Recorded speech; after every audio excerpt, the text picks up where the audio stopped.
Sit at my grave. Chapter 4. Bye, honey. Be careful, Renly said, hugging Reed before he left, their front door already ajar. Renly pulled him towards her, kissing his cheeks, making him frown a bit as she squished his face. You're acting like I still live here. I'm on my own. I'm grown now, he recalled. You don't have to be under my roof to be my baby, Renly said in a cheerful, scolding tone.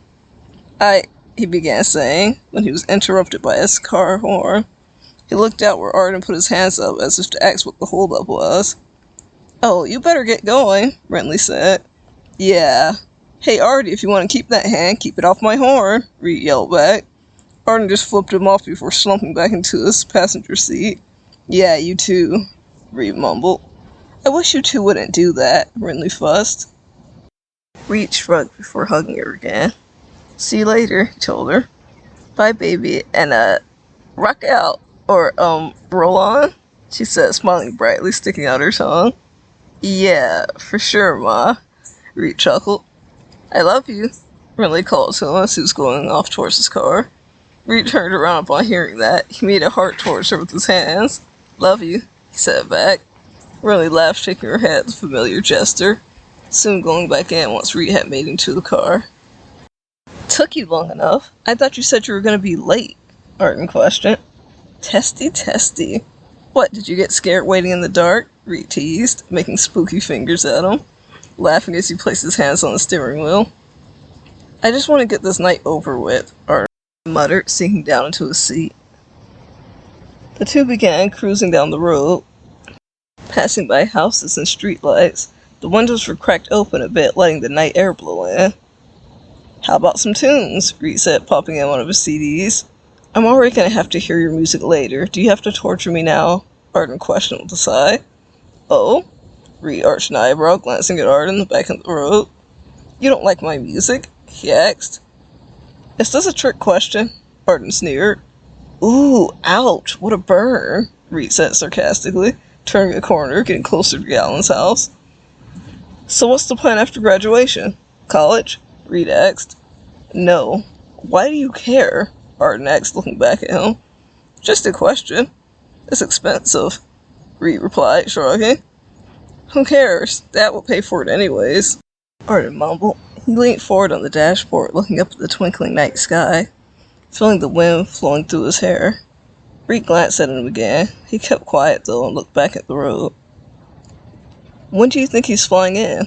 Arden began asking. He was cut off by the shock of Reed speeding up the car. Speed bump, Reed announced, making them bounce into the air briefly, shaking Arden and making him bonk his chin. You idiot, Arden shouted, while Reed just cackled at him. This isn't funny, Arden yelled at him again. Oh, lighten up, Reed told him. You're so irresponsible, Arden said, shaking his head. Yeah, sure, Reed waved him off as he parked in front of Gallen's house, still chuckling to himself. Arden glared at him as he began taking off his seatbelt. Just as Arden reached for the door to open it, he felt Reed ruffle his hair. Stop it, Arden said through gritted teeth, slapping his hand. Hurry back, Artie, Reed said with an affectionate tone. That just frustrated Arden further, making him get out of there faster. He walked up to past the Gallen's house, his hands shoved in his pockets. Arden knocked at the door, waiting for an answer. He was hoping Gallen would be home. Hello. What brings you by, Arden? Gallen's father answered the door, a pleasant smile on his face. I wanted to see if Gallen wanted to head out, Arden answered a bit flatly. Ah, he's a bit busy at the moment, but you're welcome to come in and ask, he said politely. Arden was about to speak against it, but he figured he could make Reed wait like he had done to him. Thanks, Arden said, walking in. He heard quiet music playing. Gallen's mother sat on the couch doing a crossword puzzle, while Gallen was sitting on the floor with his younger sister, working on some of her homework. Gallen, Arden said, walking over. Oh, hello, nice to see you, Arden. Can't wait for the banquet. How's your mother? Is she well too? Gallen's mother rambled. Nice to see you too. Yeah, she's good, Arden answered, although trying not to sound rude. He didn't want to get roped into a conversation with either of them at the moment. Hey man, what's up? Gallen said, standing up. He looked down and chuckled a bit when his sister hugged his leg. Reed's dragged me to this party. You know Reed and his parties, Arden explained in an exasperated tone. although he tried to keep it a bit quiet. I don't want to go alone, so I came to get you, Arden finished with a smirk. Oh, you should have called. I'm kind of busy, Gallon told him with a bit of unease. Busy doing what? You're home, Arden said, raising an eyebrow. Gallon, can we do the twos? I'm good at the twos, Gallon's sister spoke up, hugging him tighter. She looked up at him. Their mother smiled warmly before getting back to her puzzle. In just a second, Genevieve, Gallon spoke softly to her. She smiled brightly back at him before laying back down, looking over the notes Gallon made for her. Yeah, that's exactly what I mean. You know it's important I work with Jenny, Gallon told him, frowning a bit. I'm gonna need you at this party. I don't want to be there with all those boneheads alone, Arden argued him. Hey, look, Gallon. I wrote my name on the paper in a straight line, Genevieve announced proudly. Great job, Jenny. Did you do the ruler trick? Gallon asked, smiling back at her. Yep, just like you taught me, Genevieve said happily, holding up her paper to him. It's not just me. It's because you're such a smart little girl, Gallon told her, picking her up, making her giggle as she hugged onto him. So, there's no way you're going? Arden tried once more. Hey man, if it was any other time, you know I'm there, Gallon explained as he put Genevieve down.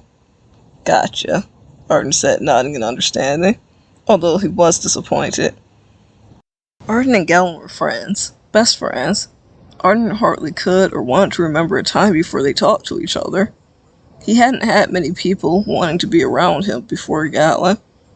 Arden could understand Gallon being busy, and it wasn't like the party would be that dramatic. Arden was far less social than Gallon could be. Even though he wasn't extremely extroverted, he had good people skills. He was a polite individual to be around. Most people knew that and really enjoyed Gallon's company when they got to know him.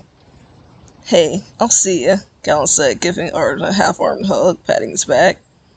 Have fun at your party, he told him, a bit surprised he was even going. Fun? With Reed? Yeah, right, Arden said. You can't hate him all that much, Gallon said in a knowing way. What's next? Genevieve said excitedly next to him, getting his attention back on her. Yeah, see ya. I'll let myself out, Arden said, waving to Gallon and his parents. He walked towards the door, shutting it behind him, leaving the light of their house back off into the dark.